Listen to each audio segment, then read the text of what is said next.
Hello, welcome to the first ramen video. I decided to do these as videos because I thought it would be easier than having to arrange all the pictures and explanations on OneDrive. And also, I took a lot of videos that showed my progress and I wanted to include those in a nice way. So there's a few hiccups in the weeks 1 and 2. That's kind of why I couldn't have uh, why I couldn't send out a video for week 1. I had a lot of instances where I actually dropped things on the ground and had to throw them away. So you'll hear more about that as we go. So the first thing I made was chili oil because it can be stored in the fridge for a really long time. And it's also like basically a super condiment. It's delicious. So you basically boil 2 cups of oil. I use canola oil, a half a cup of chili flakes, and then white sesame seeds, star anise, some dried bay leaves, 2 teaspoons of ground coriander, 1.5 teaspoons of ground cumin, a fourth a teaspoon of curry powder, and then 2 tablespoons of ground Szechuan peppercorns.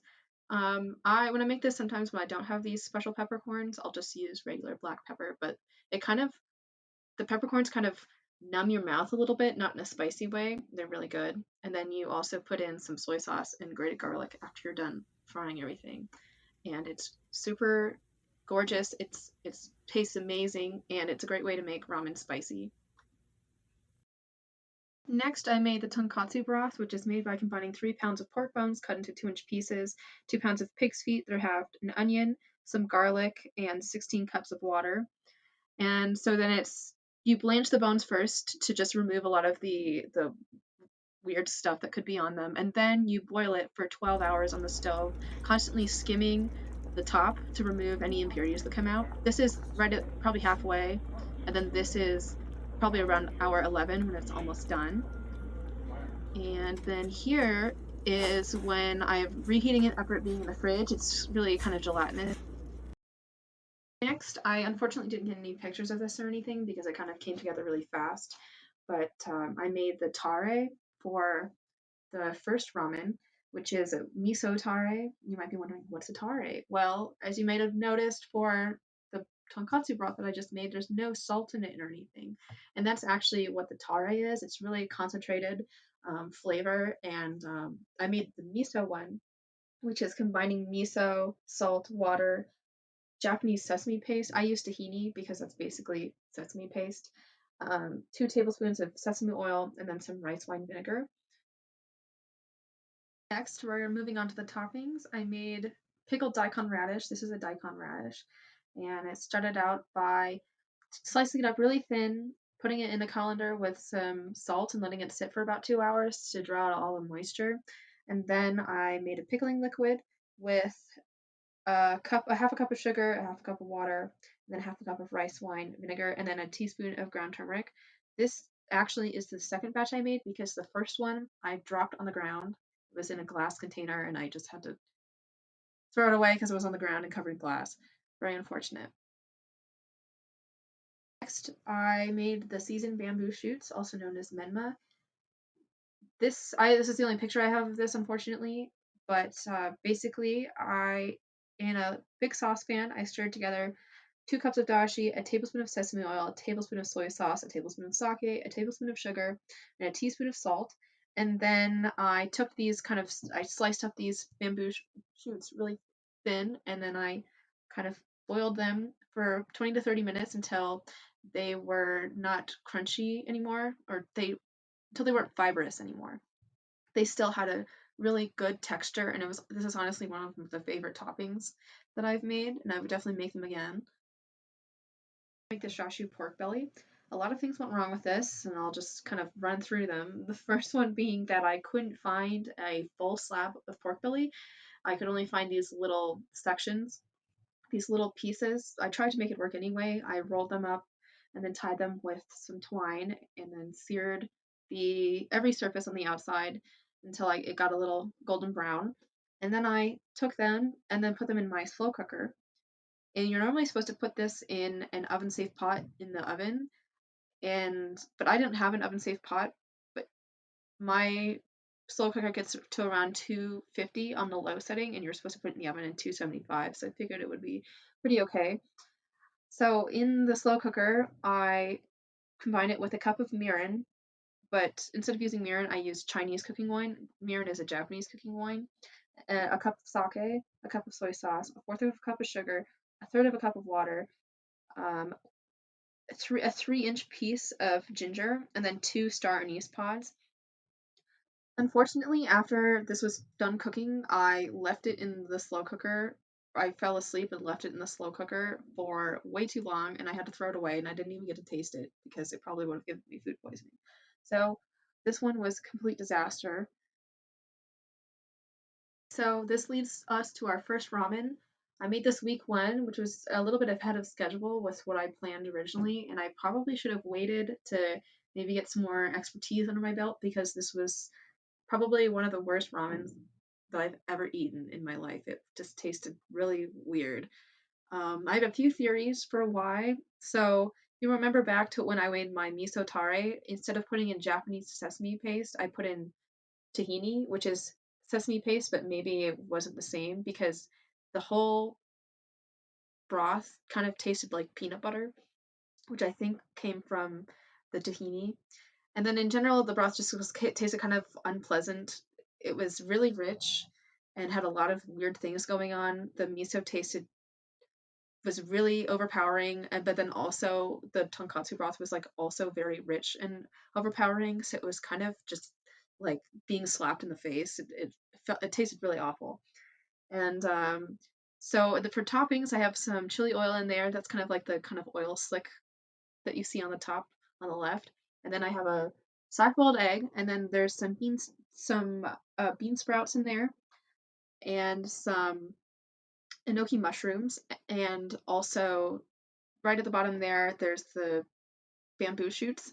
So a lot of those kind of blend in. So this thing also doesn't really look very pretty because everything's kind of like the same color, except for these green leaves that I put on the top. That is Thai basil. You get that a lot of times when you eat pho, and it's like eating basil, but it's kind of more herby. And it was actually really good, and I would put it in ramen in the future. It was if I would have put more in, it probably would have been better because it would have been the only good thing probably in this bowl of ramen. The noodles were pretty okay, but they were instant, and I let them sit for a while, and they were kind of soggy. So overall, this I give this probably a 1 out of 10. It was pretty awful to eat, and if someone would have given to me at a restaurant, I would have asked for my money back. To week 2, I had to make a few changes in order to ensure that I wouldn't have disgusting broth again. So I didn't want to throw away the broth that I had boiled for 12 hours, so I decided to make a new tare, like a new flavoring kind of agent. And then I also needed to make sure that I had some more pork belly. So to start out with the pork, I had these really thick pieces of pork belly in my freezer that I decided to thaw. And I cooked them in a similar way, pan fried them, and then put them in a slow cooker on the low with the same mixture of like sake and soy sauce and mirin and ginger, and cooked them for about 4 hours until they were done. So for the tare I made, I unfortunately don't have pictures of this again because it came together really fast. But I made a shoyu tare, and I made this by combining a cup of soy sauce, a half a cup of sake, a half a cup of mirin, but again, I use Chinese cooking wine, 1 tablespoon of brown sugar, 2 cloves of garlic, and 1 2-inch piece of ginger. And I boiled that for about 10 minutes, and then it was done. And so then this is the ramen for week 2. For this one, I actually made my own noodles, and it was a very involved process, and I couldn't really take pictures of it because I might had like dough all over my hands for most of the time I was making it.